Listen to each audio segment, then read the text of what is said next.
Hey everybody, welcome back to the final day of the National. I was here 2 days, and yesterday I had to show up really early. We're rolling in at 8:45 a.m. because we were breaking live from the Whatnot booth at 10 a.m. So we'll start by giving you a quick little tour of the Breakers booth. We made it to our booth. This is our Whatnot booth. We're going to be breaking from here. We have our own little couch, little table. And today, we brought along some Topps Chrome to sort. We've got a Whatnot phone. They provide the phone and everything. Just have to log in. And I don't know what that boom mic is, but all set. All right, so here's what the National looked like. We got in there early, and this was about 30 minutes before it opened to even the VIP members, about 9 a.m. There was hardly anybody there. There was dealers walking around making some deals. It would have been a great time for me to go around and try to pick some stuff up, but I just used the time to go to the bathroom, go back to the Whatnot booth and get set up. And here's the whole display, really cool. You see our Whatnot show over on the left on the big screen. Here I am breaking, and up on the big board, we came in at number 3 on the most viewed Whatnot show of that time. So thanks everybody that joined in on Whatnot. I really appreciate it. We're gonna go ahead and pop up a Whatnot link right now for you to get $15 off your very first order. Make sure you use it. So we took the Whatnot stuff back to the car, all the Breaker stuff, put all your cards away safe and sound. Then we went back to the main entrance, and Whatnot is also giving away a Cybertruck. It'd be really, really cool to win this. If you bought something on the app or made a sale, you're eligible to win that Cybertruck. Pretty awesome. So we got inside, and now it was time to walk around. At this time, it was slightly afternoon, and they're open till 6. I was planning on spending about 2 to 3 hours there, which is exactly what we would do. And I knew my whole game plan. I knew where everything was, and I wanted to go and start attacking cards. So I had pivoted to Babe Ruth cards, and I started looking at Ruth cards, and I was kind of looking at those 33 Goudeys. There's 4 different ones that I was choosing from, trying to pick the best deal. I saw this there, and I thought, you know what? I'm going to show this. Wander Franco PSA 10 autographs are now going for $20. About a year and a half ago, they were $2,000 probably. Here's Ken Griffey Jr. on-card autos for $240. In-person autos you can get graded as well. Pretty nice stuff there. And then I saw this Ernie Banks. It is his rookie card, $1,300. I noted that one as definitely a target. As I started to kind of get away from the dream card here, the Mickey Mantle 51 Bowman card. That one is a 2. It was $11,500. And I was thinking really long and hard about that, but there was just one little thing I didn't like about it. And I'll show that to you because I'm going to circle back to that card here in a little while. How about a 1952 original wax box? Look at this. I believe it's empty, but it's kind of cool to see that and read that note to the retailer. There's a 52 original pack. I think that's on my bucket list. My YouTube bucket list is to make a video one day opening one pack of 52 Topps. There is, I believe, 53 Topps box right there. The Mickey Harris collection, really cool stuff. And then here's a card, a Babe Ruth Goudey card, 6,533. I really wanted this card. I wanted it bad. And I actually would put in an offer on it and be flatly refused with no wiggle room at all on the price. I'll just tell you right now, I offered $5,000. I looked at the last 5 sales. There was one recently, the last one that sold was $6,800. And all the other 4 sales before that were less than $5,000. They were all low 4s to mid 4,000s. And I said, I think this is a strong offer. I'll give you $5,000 right now for it. And he said, no, it's a personal PC card, and he would not budge. So unfortunately, had to just move on from that and enjoy some eye candy here, some just fantastic, amazing rookie cards that I'll never have, like the autographed Mantle 52 Topps, amazing. There's this Babe Ruth autographed Goudey card. And then I made my way over to the baseball card exchange, and I wanted to get some stuff for the channel. Whenever I go to the National, it's always a good opportunity to get some high-end stuff for the channel. And I was looking at their boxes here. We're looking specifically at 78, 79, and 80 Topps boxes. And I'm going to pick up one of these boxes, if not more. There's a 78 Cello right there. I'll show you all of the stuff I picked up at the end of the video, so that's coming soon. And then in the meantime, Sophia was kind of off on her own, taking a break, and got some lemonade, and here we are meeting back up. Hopefully, maybe she can bring me some luck. We visited the take a card, leave a card little area right here. Kind of cool that they do this. There's nothing of value on the wall, but still kind of fun to look and see. There she is putting back a Jared Triolo. And then we made our way over to the annex, the whatnot pavilion, giant area, and decided to walk around here and look at this case. So many great cards. You see the Aaron rookie card, which I bought yesterday, the Ernie Banks rookie card, there's Willie Mays, Ted Williams, Mickey Mantle in there. And then I'm going to go ahead and buy one of these cards out of this case right here. I'll show you what I picked up at the end of the video, but yeah, some just amazing inventory right there. The seller was saying he has a card store and he has all these multiple copies of all these great cards. He only puts one out at a time and leaves the rest in his vault. And then continued looking around after making a purchase there. Saw the 51 Bowman Mantles. They were, I think, a 2.5 and a 3, and they were over $20,000 a piece. I was like, I'm not going to pay that when there's another copy at $16,000 across the way. Went back to this one. That Babe Ruth card, could not get him to budge on that. And then here we are. I decided that I made my purchases. I'd spent a bunch of money already. I'm going to go ahead and grab one of those mantles. I said, can I grab one of your PSA 451 Bowman Mantles? And they said, there's only one. And this was the only one they had. There was another one there that had sold. It was much better shape. This one has I think it's called a registry error or registration error, where it's there's some sort of issue with the printing plates. You can see there's a weird kind of shadow on Mantle's face, and I didn't want it. I'm not going to pay $16,900 for a card that has some kind of weird deal with it. I went back to the 2, it has this weird print line in it. It was $11,000, so I did not get that one either, but I did pivot. What you got? Okay, well, unfortunately, the mantle was gone. I wanted a PSA 451 mantle, a really nice one. It was gone. So we pivoted and went with the Lou Gehrig. It is a PSA 2 and got this one for, I think, what was it? 120. So I'm happy with it. Consolation prize right there. All right, that's a wrap from the National. We're going to head out now and head home, and we'll bring you the recap and show you everything I picked up. Ready to go home? Yep. 3-hour drive home. All right, everybody, we're back from the National. My second day at the National and last day at the National, and I ended up buying 6 things today. Grand total about $20,000. Some of the stuff I bought for the channel so we can enjoy some great breaks for Throwback Thursday coming up, and some of the stuff for my PC.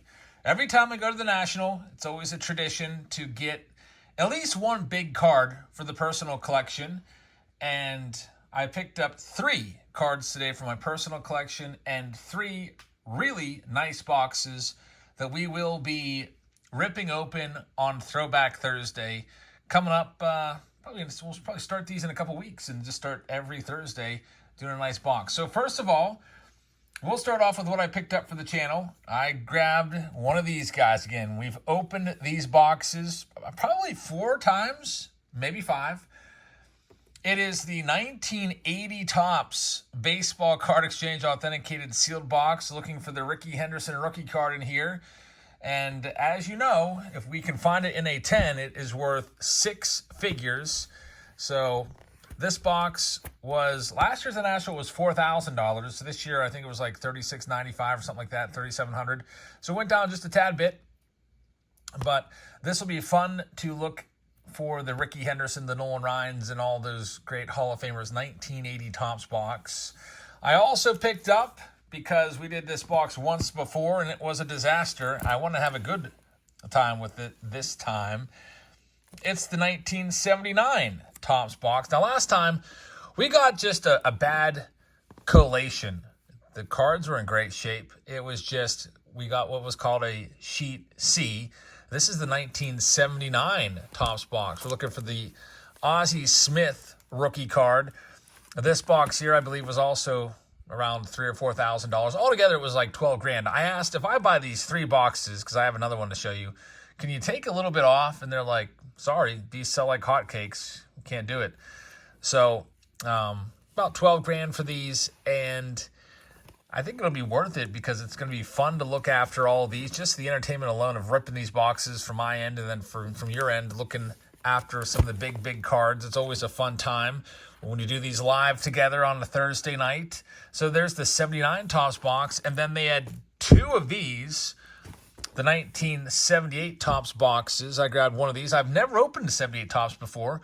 I opened 78 Topps Cello, but I've never opened a wax box before. So this is a fantastic box here. We'll be looking for the Eddie Murray rookie card, the Jack Morris rookie card, the Paul Molitor, Alan Trammell rookie cards, Lou Whitaker rookie cards. This set is pretty loaded. This box was the most expensive.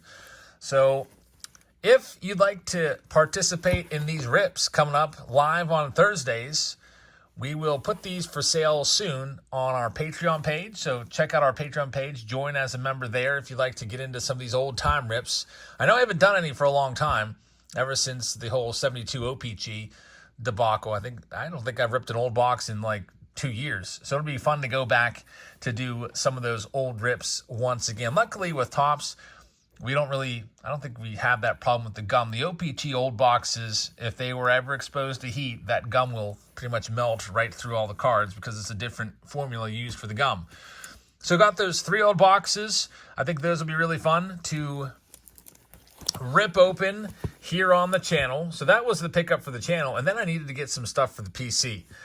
I had hadn't given up on the Jackie Robinson. I was still looking around to see if I could find a similar 48 leaf Jackie Robinson rookie card. Didn't see any, didn't put any offers in on that card today.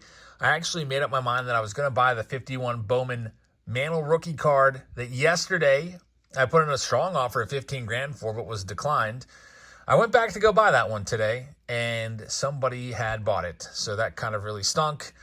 Put in an offer on the Babe Ruth of 5 grand. I thought that was a strong offer. It was denied. So I kind of pivoted and I started buying a couple other cards that will fit well into the PC. So I bought a 54 Hank Aaron rookie card yesterday, and I got another great rookie card right here. It is the Ernie Banks 1954 Topps rookie in a PSA 4. They had a $1,300 price tag on this one. I got this one for $1,200, so $100 off, and I thought that was a pretty competitive price right there with the comps. I think if you look at the most recently sales, the average is $1,201. So I got it right at comps, which is fantastic. So that one's going right alongside the Hank Aaron in the PC. And I think that coming up now, I'm starting to get my PC in order finally. I think it might be fun every December 31st at the end of the year. I'm going to do a PC recap and do my top 20 or top 25 cards. And I think I might make that a series where I do it every year on the 31st, last day of the year. Be like, here's the cards. Here's number 1 this year. Here's number 2 this year, and compare it to last year. I think it might be kind of cool. So I grabbed that one. Another big PC card that I picked up. I don't have this one. It's the Sandy Koufax rookie card, 1955 Topps in a PSA 3. Now, the seller had maybe 4 of these in a PSA 3, which was really nice. That's why I love buying big PC cards at the National, because you can have your pick. So there was 4 different versions. One had like a weird, like almost like someone took a paperclip and dragged it across and scratched the surface of the card. I didn't like that. So whenever I can take my pick, I will be looking at the centering, and usually I'll pick the one that's the best centered amongst them, and I thought this one was the best one there. I'll also be looking for visible creases in the 3. I don't see any creases here. I thought this one looked by far the best of the choices that I had at this particular seller, the baseball card store. I offered $900 cash for this, and it was accepted on the spot. So got a Sandy Koufax for the PC, but I was still feeling like I was missing that big card. And so after I was turned down for the 51 Mantle, well, I guess not turned down, but after it was bought out from underneath me by somebody and it was gone, I went to look at the PSA 2, and I couldn't bring myself to do it. I didn't like that line across the card. I didn't want to pay $11,500 for a card with some little blemish that would bother me every time I looked at it. I didn't want to have any regrets. So on my way out, I was looking for a 33 Gowdy Ruth, and a lot of the prices were pretty high. They were talking like a lot of like $8,000, $9,000, $10,000 for a Babe Ruth card. But I did settle on this. I showed this to you earlier in the recap. Sophia filmed a little section there. I got the 33 Gaudy Lou Gehrig in a 2. I like the centering on this card especially. I thought the centering was fantastic. Lou Gehrig is one of the all-time greats. I've been a huge Lou Gehrig fan ever since reading his book. It's called Iron Horse, his biography in 8th grade. So a PSA 2 of Lou Gehrig. That's pretty cool because my favorite player for a good bit in the 90s was Cal Ripken Jr., and one of the reasons was I really loved Cal Ripken's, his consecutive game streak and how he showed up every day and produced. And this was the guy that Ripken was chasing at the time. Lou Gehrig, 493 career home runs. This one was $4,300. I got them down just a little bit. I think the final price was like $41.20 or something like that. I think I offered $4,000, but then they wanted me to pay the PayPal or the credit card fees. So I believe it was $41.20 for this card, a Lou Gehrig PSA 2 to go right into the PC. And I'm kind of interested now. I'm really starting to get into my PC. Like, where does this fit in the PC? Is it like number 3, number 5, number 7? Kind of like make a little like standings page there. So that's my goal for the rest of the year, is to get the PC in order and kind of maybe get my cards in order from 1 to 20 or 1 to 25. Make a video every year about it, kind of tracking the progress. So that's our pickups from the National. Altogether, about 20 grand spent there. Thank you very much for watching, everybody. I hope you guys have a fantastic rest of your evening. Make sure you check us out on Whatnot. We're live every Wednesday. Use that invite code to get $15 off. Whatnot.com/invite/Jabs Family. Become a seller on Whatnot using this link, and I'll help you out anytime I can. Sending the audience your way at the end with a raid, and also giving you tips.